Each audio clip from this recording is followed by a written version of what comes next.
এ দুষ্ট, তোমার এত গর্ব কিসের? তোমার এত দৌড়াদৌড়ি কিসের? তোমার এত দম্ভ কিসের? আল্লাহু আকবার। নিঃশ্বাসটা বন্ধ হওয়ার সাথে সাথে তোমার বাহাদুরি শেষ। তোমার ধন সম্পদ তোমার কোনো কাজে আসবে না। আল্লাহু আকবার। তোমার পদ পদবি তোমার কোনো কাজে আসবে না। তোমার মিল কারখানা, তোমার দোকানপাট, তোমার কর্মচারী, তোমার আপনজন সব আপন জায়গায় থাকবে, তোমাকে দেখবার জন্য কেউ থাকবে না। তুমি যাদেরকে আপন মনে করো তারাও তোমাকে গোসল দিবে না, বারাটিয়া দ্বারা গোসল দেওয়ানো হবে রে ভাই। তুমি মারা গেলে তোমাকে তোমার আপনজন গোসল দিবে না, হয়তো কোনো মোল্লা মৌলবি দ্বারা গোসল দেওয়ানো হবে। ওরে দোস্ত, মারা যাওয়ার পর এমনকি আমার কোনো আপনজন আমাকে নিয়ে কবরে নামবে না রে, কেউ নামে না। হয়তো কোনো দূরের মুসলমান কবরে নামে, কয়জন আপনজন কবরে নামে। বাবাকে দাফন করবার জন্য খুব কম সংখ্যক সন্তান কবরে নামে। আল্লাহু আকবার কাবীরা, কাদের জন্য এত দৌড়াদৌড়ি দুস্ত? তোমার তো বরফ গলতেছে, তোমার কবর নাই। মৌত কাসিন কুল্লু নাসিন সারিবু, মৌত কাসিন কুল্লু নাসিন সারিবু, কবর বাইতিন কুল্লু নাসিন দাখিলু। মুহতারাম উপস্থিতি, আল্লাহ পাক আমাদেরকে দুনিয়াতে পাঠিয়েছেন সীমিত নিঃশ্বাস, সীমিত রিজিক, সীমিত হায়াত, প্রত্যেকটা বস্তু সীমিত দিয়ে আল্লাহ আমাদেরকে দুনিয়াতে পাঠিয়েছেন।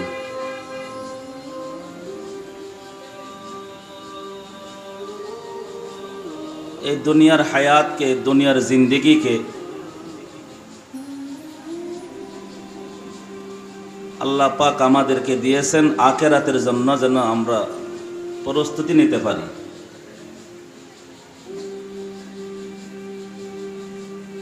আমরা প্রায় সময় প্রায় মুজাকারাই, এমনকি প্রতিটি মুজাকারাই বলে থাকি, যেন বলতে বলতে যেন ইয়াকিন তৈরি হয়, মানা সহজ হয়। দুনিয়ার জিন্দেগি আসল জিন্দেগি নয়।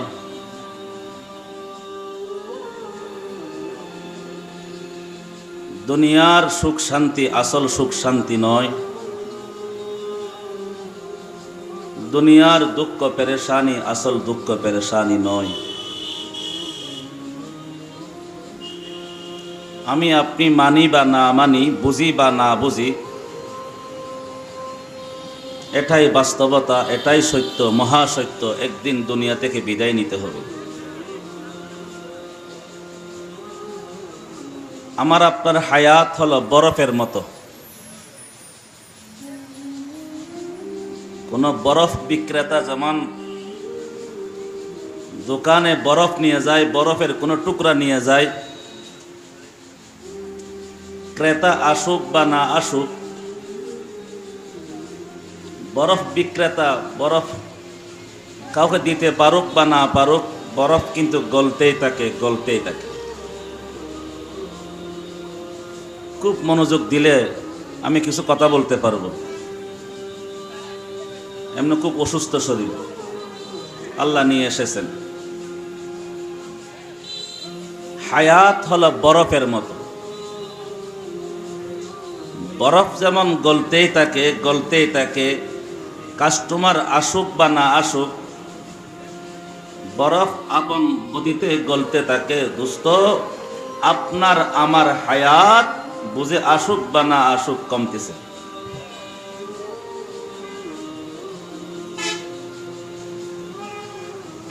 ইমাম গাজালি রহমতুল্লাহ নামক একজন বড় দার্শনিক, বড় আল্লাহর ওলি, বড় বুজুর্গ ছিলেন। ইমাম গাজালি রহমতুল্লাহ আলাই,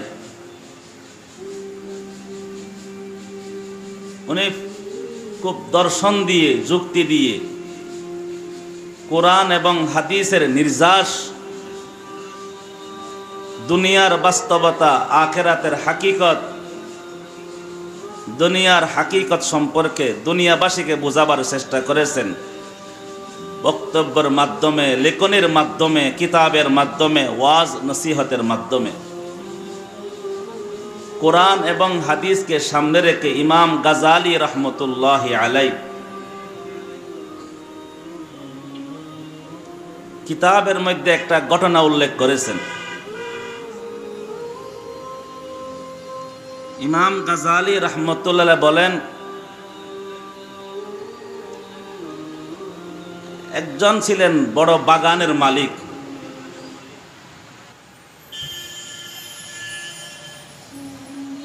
বাগানের মালিক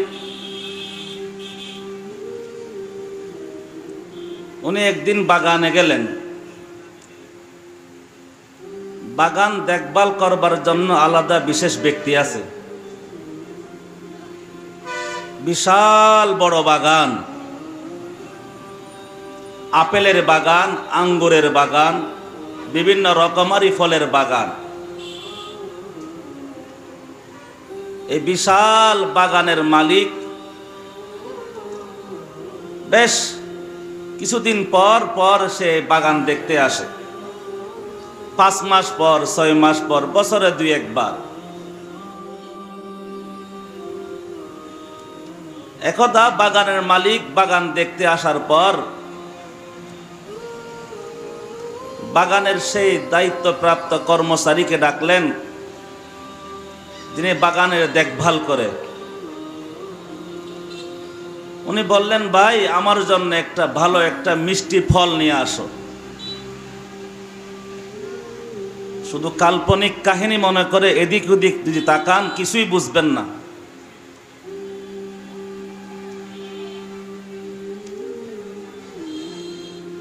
দুনিয়া যেমন তেমন, আখিরাত কামানো কঠিন। আখিরাত দুনিয়া আখিরাতের মতো নয়। ভালোভাবে নজর দেন, ভালোভাবে বুঝেন।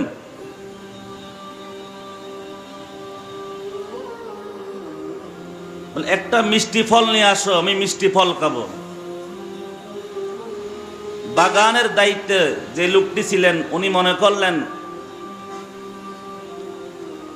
বাগানের মালিক আমার বস সব সময় আসেন না, আজকে একটি মিষ্টি ফল খেতে চেয়েছেন।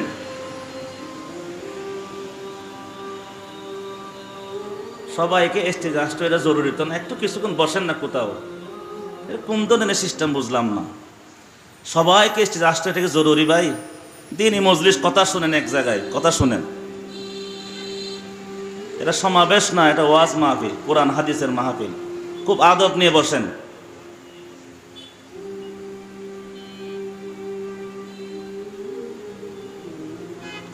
আল্লাহ যেমন বড়, আল্লাহর কালামও বড়। আল্লাহর কালাম যারা বলবে তারও বড়। আল্লাহ যেমন বড়, আল্লাহর কালামও বড়।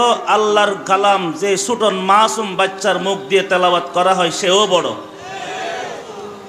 আল্লাহর কালাম বড়, আল্লাহ বড়। আল্লাহর কালাম যে কাঠের উপর রাখা হয় ওই কাঠও দামি। খুব খেয়াল করবেন, আদবের দ্বারা মানুষ দামি হয়।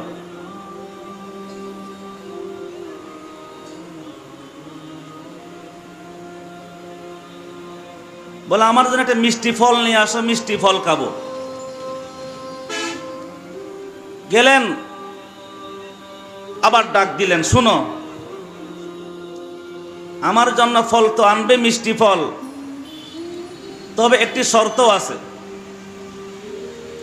বাগানের 2 পাশে 2টি গেট। ধরুন একটা গেট পশ্চিম পাশে বাগানের, আর একটা গেট পূর্ব পাশে। বলে তুমি পূর্ব পাশে যে গেট দিয়ে তুমি প্রবেশ করবে, আমার জন্য ভালো একটা মিষ্টি ফল নিয়ে আসো। তবে শর্ত হলো বাগানের অপর গেট দিয়ে বের হবে, অর্থাৎ পশ্চিম পাশের গেট দিয়ে বের হবে। যে গেট দিয়ে প্রবেশ করবে ওই গেট দিয়ে বের হবে না, বিপরীত গেট দিয়ে বের হবে। যেহেতু উনি বাগানের দেখভাল করেন, বাগান পরিচর্যা করেন, ওনার জন্য সহজ। মনে করেন পূর্ব পাশের গেট দিয়ে প্রবেশ করলেন, বা পশ্চিম পাশের গেট দিয়ে প্রবেশ করলেন। উনি টাটকা ফল, তরুতাজা ফল, যে মাত্র ফলটা ছিঁড়তে যাবেন, নিতে যাবেন, সাথে থলে আছে, ফলের ঝুড়ি আছে। উনি ফলটা ছিঁড়তে যাবেন, হঠাৎ করে মনে পড়ে গেল আমার মালিক, বাগানের মালিক আমার কাছে অনেক দিন পর মিষ্টি ফল চেয়েছেন। মনে হয় সামনের গাছের ফলটি অনেক মিষ্টি হবে, অনেক মজা হবে, স্বাদ হবে, কালারও সুন্দর হবে। আমি যদি এই ফলটা ছিঁড়ে যদি আমি ব্যাগ ভর্তি করি, ফলের ঝুড়ি ভর্তি করি, তো সামনের ফল নেওয়ার সুযোগ পাওয়া যাবে না। যাক, এই গাছের ফল বাদ দিয়ে সামনের গাছ থেকে ফল নিব। যে মাত্র সামনের গাছের ফল ছিঁড়তে যাবে, আবার মনে পড়ে গেল বাগানটা আরো অনেক দীর্ঘ, অনেক বড়, সবে মাত্র 2টা গাছ। মনে হয় সামনে মাঝখানের যে গাছ আছে, ওই গাছের ফল স্বাদ বেশি হতে পারে, মজাদার হতে পারে, দেখতে সুন্দর হতে পারে। না, আমি ওই ফলটা ওই গাছ থেকে ছিঁড়ব। উনি এক এক করে সামনের দিকে আগাইতেছিলেন, ফল ছিঁড়তেছেন না। ফল ছিঁড়তে যান আর হঠাৎ করে ওনার মাথায় আসে, না, সামনে করব, সামনে করব। করতে করতে করতে হঠাৎ করে দেখে উনি তার বিপরীত গেট, যে গেট দিয়ে ওনাকে বের হতে হবে, ওই গেটের সামনে চলে আসছে। হঠাৎ করে উনি মাথায় কপালে আফসোস, হাত মারতে লাগলেন আর আফসোস করে আক্ষেপ করে চিৎকার করতে লাগলেন। ওনার চিৎকার চেঁচামেচি শুনে ওনার বন্ধুগণ, সহকর্মীগণ আসলেন। কি ব্যাপার, কান্না করতেছেন কেন? কি সাপে চুবল মারছে নাকি কেউ আঘাত করেছে, কেন কান্না করতেছেন? বলে, সাপও চুবল মারে নাই, কেউ আঘাত করে নাই, তবে কান্না করতেছি একটা আক্ষেপের জন্য। বলে, কিসের আক্ষেপ? বলে, দেখো, আমাকে আমার মুনিব আমাকে জুড়ি দিয়ে মিষ্টি ফল নেওয়ার জন্য পাঠাইলেন, আর আমি মিষ্টি ফল নিতে গিয়ে এই ভাবনায় মিষ্টি ফল নিলাম না যে সামনের গাছের ফল মনে হয় মিষ্টি হবে, স্বাদ হবে, ফল দেখতে সুন্দর হবে, ভালো ফল, মজাদার ফল, স্বাদের ফল, মিষ্টি ফল নেওয়ার আশায় আমি এক একটা গাছের ফল না ছিঁড়ে সামনে দিয়ে বাড়তে বাড়তে বাড়তে বাড়তে আমি এখন যে গেট দিয়ে আমাকে বের হওয়ার জন্য বলা হলো, আমি ওই গেটের সামনে চলে এসেছি। অর্থাৎ পুরা বাগান আমি পিছনে রেখে এসেছি। এখন আমার পিছনের দিকে যাওয়ার আর কোনো সুযোগ নাই, এখন আমাকে এই গেট দিয়ে বের হতে হবে। ইমামে গাজালি রহমতুল্লাহি আলাইহি এই সাধারণ একটি উক্তি ঘটনা দিয়ে আমাদেরকে বুঝিয়ে দিলেন, দোস্ত, দুনিয়ার জিন্দেগির 2টা গেট মনে করতে পারেন। একটা গেটের নাম হলো জন্ম, আর একটা গেটের নাম হলো মৃত্যু। আল্লাহ পাক আমাকে জন্মের মাধ্যমে দুনিয়া দেখবার সুযোগ করে দিলেন, মৃত্যুর মাধ্যমে দুনিয়া বিদায় দেওয়ার সুযোগ করে দিলেন। এই জীবন মৃত্যুর মাঝখানে যে হায়াতটুকু আছে, ওই হায়াতটুকু কাজে লাগাইতে হবে। আল্লাযী খালাকাল মাউতা ওয়াল হায়াতা লিয়াবলুয়াকুম আইয়ুকুম আহসানু আমালা। ইমাম গাজালি রহমতুল্লাহি আলাইহি দুনিয়া বাসিন্দাদেরকে বলে দিলেন, ওই বাগানের কর্মচারী যেমন নাকি ভালো ফলের আশায় মুনিবকে খুশি করতে গিয়ে ভালো ফল ছিঁড়বার আশায় এক একটা গাছের কাছে গেলেন, ফল না ছিঁড়ে সামনের গাছের দিকে গেলেন। করতে করতে এক সময় বাগানের শেষ সীমানায় পৌঁছে গেল। এ দুনিয়ার বাসিন্দাগণ, তোমাদের জন্য এরকম না হয় আগামীকাল নামাজ ধরব, আগামীকাল পরিপূর্ণ ইসলামের উপর অনুসরণ করব, আগামীকাল পাক্কা মুসল্লি হয়ে যাব, আগামীকাল নামাজ ধরব, আর আগামীকাল থেকে মালিকের নাফরমানি করব না, আগামীকাল থেকে আল্লাহরকে নারাজ করব না, আগামী মাস থেকে করব না, আগামী রমজান থেকে করব না। এইরকম করতে করতে, আশা করতে করতে যেন তোমার হায়াতের সূর্য ডুবে না যায়, তোমার মৃত্যু নামক যেন গেট না এসে যায়। এই জন্য ইমাম গাজালি রহমতুল্লাহ বলেন, তুমি তোমার হায়াতকে কাজে লাগাও। আল্লাহু আকবার। দুস্ত, দুনিয়ার হায়াত অনেক বড় দামি হায়াত। এই হায়াত দ্বারা আল্লাহকে রাজি করতে হবে, এই হায়াতে আল্লাহ পাককে খুশি করতে হবে। এই হায়াতটুকু আল্লাহ আমাকে দিয়েছেন পরীক্ষা নামক, দুনিয়াতে পাঠিয়েছেন হায়াতকে কাজে লাগাবার জন্য। ওয়ামা খালাকাতুল জিন্না ওয়াল ইনসা ইল্লা লিয়াবুদুন। আমাদের চাল চলন, আমাদের সমাজ, আমাদের পরিবার, আমাদের চেহারা, আমাদের ব্যবসা, আমাদের পরিবার দেখে মনে হয় না আমরা কোনোদিন মৃত্যুবরণ করব, আমাদের জন্য মৃত্যু অপেক্ষা করে মনে হয় না। এরে দোস্ত, যার ঘর থেকে লাশ বের হয় তারও গাফেল। একটা সময় ছিল যে মহল্লার মধ্যে কোনো একজন লোক মারা গেলে আত্মীয় না, কোন গ্রামের মধ্যে একজন লোক মারা গেলে পুরা গ্রামবাসীর চেহারা থেকে কোনো হাসি থাকতো না, প্রত্যেকের চেহারা থেকে হাসি উদাও হয়ে যেত। আল্লাহু আকবার। সার দোকানে আড্ডা দিত না, প্রত্যেকের কলেজায় মৃত্যুর কামড় দিত। কিন্তু আজকে মানুষের মৃত্যুর ভয় নাই। রাস্তায় গেলে লাশ, হাসপাতালে গেলে লাশ, লঞ্চের দিকে তাকাইলে লাশ, পত্রিকার দিকে তাকাইলে লাশ, সাগরের দিকে তাকাইলে লাশ, পত্রিকার পেপার খুললে লাশ। কেউ আগুনে পুড়ে মারা যায়, কেউ সাগরে ডুবে মারা যায়, কেউ অ্যাক্সিডেন্টে মারা যায়। আল্লাহু আকবার কাবীরা। মৃত্যুর মিছিল, মৃত্যুর মিছিল। এত মৃত্যুর মিছিল দেখবার পরও আমার কলিজা নড়ে না। আল্লাহু আকবার। আমি আমার হায়াতকে কাজে লাগাইতে পারি না। मौत जिस दिन आगी दुनिया की दौलत क्या हुई, रूह तन से उड़ गई मुर्दा की हालत क्या हुई। এ দুষ্ট, তোমার এত গর্ব কিসের, তোমার এত দৌড়াদৌড়ি কিসের, তোমার এত দম্ভ কিসের? আল্লাহু আকবার। নিঃশ্বাসটা বন্ধ হওয়ার সাথে সাথে তোমার বাহাদুরি শেষ, তোমার ধন সম্পদ তোমার কোনো কাজে আসবে না। আল্লাহু আকবার। তোমার পদ পদবি তোমার কোনো কাজে আসবে না, তোমার মিল কারখানা, তোমার দোকানপাট, তোমার কর্মচারী, তোমার আপনজন সব আপন জায়গায় থাকবে, তোমাকে দেখবার জন্য কেউ থাকবে না। তুমি যাদেরকে আপন মনে করো তারাও তোমাকে গোসল দিবে না, ভাড়াটিয়া দ্বারা গোসল দেওয়ানো হবে রে ভাই। তুমি মারা গেলে তোমাকে তোমার আপনজন গোসল দিবে না, হয়তো কোনো মোল্লা মৌলবি দ্বারা গোসল দেওয়ানো হবে। ওরে দোস্ত, মারা যাওয়ার পর এমন কি আমার কোনো আপনজন আমাকে নিয়ে কবরে নামবে না রে, কেউ নামে না। হয়তো কোনো দূরের মুসলমান কবরে নামে, কয়জন আপনজন কবরে নামে। বাবাকে দাফন করবার জন্য খুব কম সংখ্যক সন্তান কবরে নামে। আল্লাহু আকবার কাবীরা। কাদের জন্য এত দৌড়াদৌড়ি দুস্ত? তোমার তো বরফ গলতেছে, তোমার কবর নাই। মৌত কাসিন কুল্লু নাসিন সারিবু, মৌত কাসিন কুল্লু নাসিন সারিবু, কবর বাইতিন কুল্লু নাসিন দাখিলু।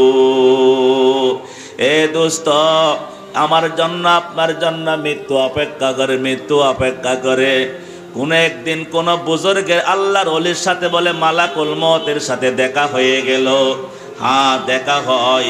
মালাকুল মউতের সাথে আল্লাহর বান্দাদের সাথে দেখা হয়। কারোর সাথে দেখা হয় চূড়ান্তভাবে, আর কারোর সাথে মাঝে মধ্যে দেখা হয় বুঝতে পারি না। মালাকুল মউতের সাথে যখন দেখা হয়ে গেল, তখন ওই আল্লাহর বান্দা মালাকুল মউতের সাথে কথাবার্তা এক ফাঁকে বলে, হে মালাকুল মউত, জান কবজ করবার ফেরেশতা, আপনি আমার কাছে যখন আসবেন, আপনি আসার আগে আমাকে একটু ওয়ার্নিং দিবেন, জানিয়ে দিবেন। ওই সময় বলে মালাকুল মউত ফেরেশতা বলে, হে আল্লাহর বান্দা, আমি তো প্রত্যেকের কাছে যাওয়ার পূর্বে ওয়ার্নিং দিই। আমি তো প্রত্যেকের কাছে যাওয়ার আগে আমি এত্তেলা দিই।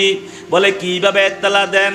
বলে এই যে দাড়ির মধ্যে যখন পাখনা ধরে, আল্লাহু আকবার কাবীরা, চুলের মধ্যে যখন পাখনা ধরে চুল সাদা হয়ে যায়, এক একটা সাদা চুল এক একটা মৃত্যুর সিগনাল, এক একটা সাদা দাড়ি এক একটা মৃত্যুর সিগনাল।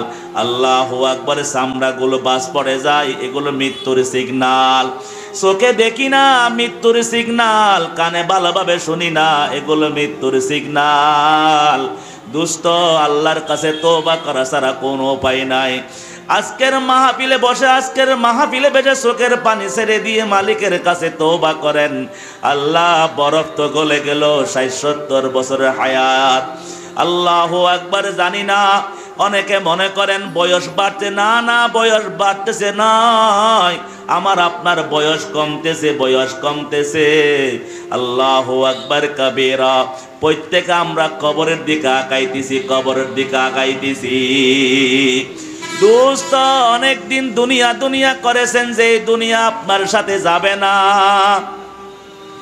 এই নরসিংদী এলাকায় কোন মুসলমানকে দাফন করবার সময়, মুসলমান কেন কোন সনাতন ধর্মের অধিকার, সনাতন ধর্মের অনুসারী কোন হিন্দু ভাইকে তাদের ধর্ম অনুযায়ী আল্লাহু আকবার বিদায় দেওয়ার সময়ও এমনকি কোন মানুষের সাথে কোনোদিন কোন সম্পদ দুনিয়া কাউকে দেওয়া হয় নাই। কোন মানুষের সাথে কবরে কোনোদিন 1 টাকা দেওয়া হয় না, একটা কাগজের টুকরা দেওয়া হয় নাই, একটা ব্যাংকের ক্রেডিট কার্ড দেওয়া হয় নাই, গাড়ির চাবি দেওয়া হয় নাই। এত স্বর্ণের আংটি ব্যবহার করে অনেক অবুঝ ভাইয়েরা, কোনো একটা আংটি দেওয়া হয় নাই। এ পর্দার আড়ালের মা বোনেরা, কোনো অলংকার দেওয়া হয় নাই। শুধু 3টা কাপনের কাপড়, মহিলাদের জন্য 5টা কাপনের কাপড়। এই কাপনের কাপড়ে কোনো সেলাই নাই, কাপনের কাপড়ে কোনো পকেট নাই, কাপনের কাপড়ে কোনো ব্যাগ নাই। এই কাপনের কাপড় ছাড়া আমার আপনার সঙ্গী কেউ যাবে না।